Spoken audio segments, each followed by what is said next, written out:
This past year, companies large and small, including solo entrepreneurs like you, have adopted AI to take some of the grunt work off of your shoulders. Even the NNA has integrated AI into various aspects of what we do. Our content creators, for example, use it to spark ideas, jumpstart development, and shorten research time. They use it to create these wonderful videos that we have. Recently, very interesting exercise that we did, our HR team used ChatGPT to analyze survey results, something that used to take weeks to create, not only the results, but actually pulling out the individual comments that people made, as well as providing us with insight about what the survey was about, which was the combination of working in a hybrid work environment. We wanted to talk to our people about what they thought we could do to improve the hybrid work environment. And we took all the data that we got and we dumped it into ChatGPT, and it gave us a report that I used to pay tens of thousands of dollars for and take a month or two to get from an outside consultant. So really, AI is available to all of us, and it can make you more creative, more productive, better connected to the people around you. There's no reason to deny or hide from it, and certainly don't wish it away. Not if you're going to imagine anything. You can't imagine the world without AI. In fact, it's really one of those things that years from now, I think if I said to you, well, when Susie was starting, can you imagine a day without email?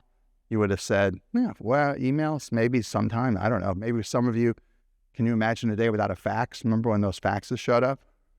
Or how about, can you imagine a day without FedEx, right? Now you think, of course, well, you know what? We'll be standing here in a few short years, and it's going to go faster because it always does. It's going to be, can you imagine a day without AI? Which is actually both exciting and kind of scary, right? Last year, one of the themes underlying my speech was I told everybody something that I truly believe in, and I've been talking about this for even prior to conference last year, and that is notaries are more important than ever. How many times have people come up to you and said, well, is artificial intelligence going to put all you notaries out of business? Anybody had that question asked of them? Yeah, okay, let's see some hands, right? You wonder about the technology. And by the way, since I've been here since 2012, there have been a few things that were supposed to put the notaries out of business, and our community is stronger than ever. But last year, I told you this, and this year I'm even more convinced than ever before.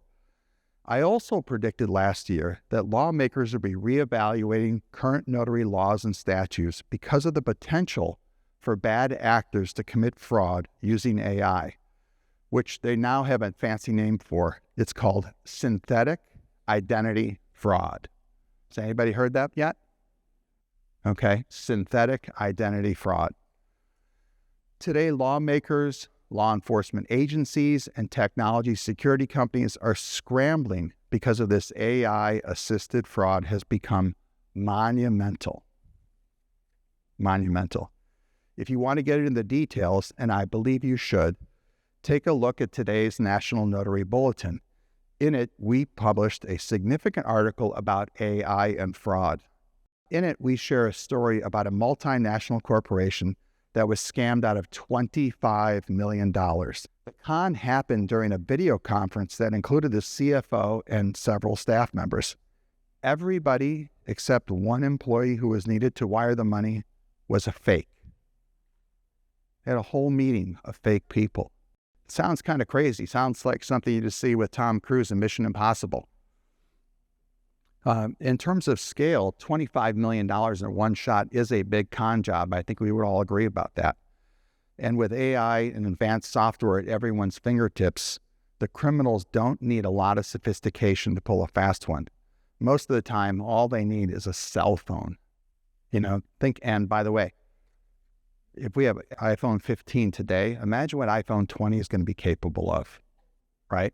And it's really not that far off. Catch this statistic. In 2023, Over half of American real estate professionals reported experiencing seller impersonation fraud, right? Half, not half the time, but half of them said at one point during the 2023, they experienced seller impersonation fraud. Kind of crazy. That's when a scammer tries to sell a piece of property by pretending to be the owner. These criminals use public records to find properties with no mortgages or liens that the owners don't occupy full time. So they sniff around, they find vacant land, rental property, or vacation homes. They'll contact an agent to initiate a quick sale and give an excuse to not meet the person in person and get property listed below market. It's a very clear pattern, and yet fraudulent transactions still slip through. Why do you think that is? Because real estate guys, they're pretty anxious to do deals. You all know that, right? So when somebody calls up and says they got this great piece of property, it's called the Brooklyn Bridge, and it's for sale at a really reduced price, and I don't need to meet you because everybody knows the Brooklyn Bridge. I think we all know a few real estate brokers that would take that assignment, right? So, with lower inventory of really substantial and authentic properties, that puts fewer transactions out there. And so guys are hungry to make deals. So people are a little sloppy, right? That's why you are more important than ever before. Potential buyers are lured to the below market listing. Look to avoid paying high mortgage interest rates, and many buyers are making all cash offers.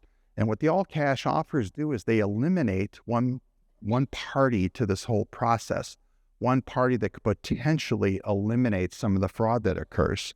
Makes it a little bit easier to simplify the closing when there's no lender there. Now, the same criminals pulling these scams have also caught on that they don't have to forge a seal or recruit a shady notary close a fraudulent deal. All they need is information they can easily find online, and they can go into the dark web and get near perfect computer generated IDs, right? That's the next issue, right? Experts predict that AI assisted fraud will account for $23 billion in losses. That's not $23 billion in losses by 2030, and that's the financial services sectors alone. So just in the financial services side, they think they're going to hit $23 billion. Now, what does that mean? It means our credit card interest rates will go up. It means our lending rates will go up because they somehow have to pay for all this fraud in some form or fashion. You guys are more important than ever before. Data breaches, exposing people's personal information are a contributing factor as well. In March, AT&T confirmed that 73 million current and former customers' personal information was found on the dark web. Mine was there. I tried to sign up for the Experian thinking loss, and I couldn't get through that. I tried all weekend long. If you did experience that loss with AT&T, you got the postcard, I would encourage you to absolutely sign up. The successful attack on one company has made tens of millions vulnerable to identity theft by lone wolf scammers and large criminal enterprises functioning on a global scale. Some even think these are some state actors, that there's some, countries involved in doing these types of things because it's a way for them to add additional revenue to their coffers. Aside from affecting all of our confidence, the potential for geopolitical influence by these syndicates has tech companies, compliance officers, risk managers, government officials worried because they're way behind in figuring out how to stop them. I'll tell you another thing. All of those new notary laws that many of your states passed a few years ago to open the door for Ron, those are all going to change once again. The minute somebody starts hearing about a deep fake bought a house or sold a house or took away Uncle Charlie's house, those congressmen are going to be hauling people up in front of Congress, and those state legislators are going to have to go back in and revise a lot of those laws. Now, speaking of Ron, what about it? It's remote online notarization, a solution for sniffing out criminals. During the pandemic, many states fast-tracked emergency authorizations to allow for remote online notarization. In just a few years, these temporary measures have become a patchwork of RON laws all around the country. Despite the promise of improving fraud detection, and RON does go a long way in improving fraud detection, it can't always mitigate all of the cybersecurity risks. And with bad actors scalping personal information from public records and social media to generate synthetic identities, the pendulum's starting to swing back away from that, okay? In my personal opinion. Not for everything. RON has a very important place in serving the customers of America with regard to notarial law and practice, but this concern is a real concern. Increasingly, mortgage companies are insisting on in-person notarizations despite RON being allowed in nearly 47 states. Yeah, notaries are more important than ever before. Every expert we spoke to recommends seeing a notary in person, whether it's at the bank, a postal annex, or hiring a professional mobile notary. And why? Because requiring an in-person face-to-face meeting is an effective deterrent when criminals are trying to avoid detection. Because AI can't verify every person's identity with the rigor of an experienced notary who really cares about what they're doing, right? It's asking for that extra form of ID. It's talking to a credible witness and putting them through the same scrutiny. And what I like to say all the time, AI is going to probably provide you all with better tools for identification purposes. But what AI is not, it's not a medium, and they can't read your mind, right? And notaries do two very important things in terms of identification, and then also assuring that you want to enter into that transaction and you know what you're entering into, right? And AI is not going to have the ability to solve that second part of the equation until it reads your mind. And by then, I don't know what we'll be doing, but that'll be a bad thing. And more importantly, you can detect any red flags that you might note and put those down in your journal. Pack up your notary bag and walk away if you're not completely convinced that this is an authentic transaction. If you have reasonable grounds to refuse a notarization, you can. And we are working behind the scenes at the NNA to help strengthen and clarify laws throughout the country regarding this. Very important thing we're doing. If you suspect potential fraud at play, you should report it to the agency that hired you, and you should report it to the authorities to investigate as well. Until identity verification and fraud detection technology surpass the imagination and ingenuity of tech-savvy criminals, we need officials of integrity to preserve the public trust and protect the rights of people involved in life-changing transactions. Guess what? America needs notaries now more than ever, right? And I've said it enough times today and to many people at the NNA, but it's not a cliche. It's really important. And we need notaries who know what they're doing more than ever before, right? We need notaries who know what they're doing more important than ever before, right?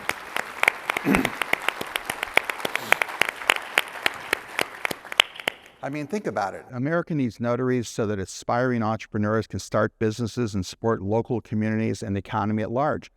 60% of jobs that are created in America are created by local businesses, small businesses. America needs notaries so that children can be adopted into loving families. America needs notaries for wills and trusts so that these families can develop generational wealth.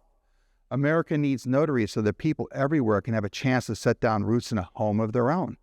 Take a look around. Every one of you helps uphold the office of the Notary Public by serving the American public and protecting this American dream. So, what did we learn today? We learned that AI is really cool, and we're going to take the time to figure out how we can make it additive to what we do to be more effective in our role, right? And at the same time, it's also putting a lot of pressure on all of you to make sure you know what you're doing, because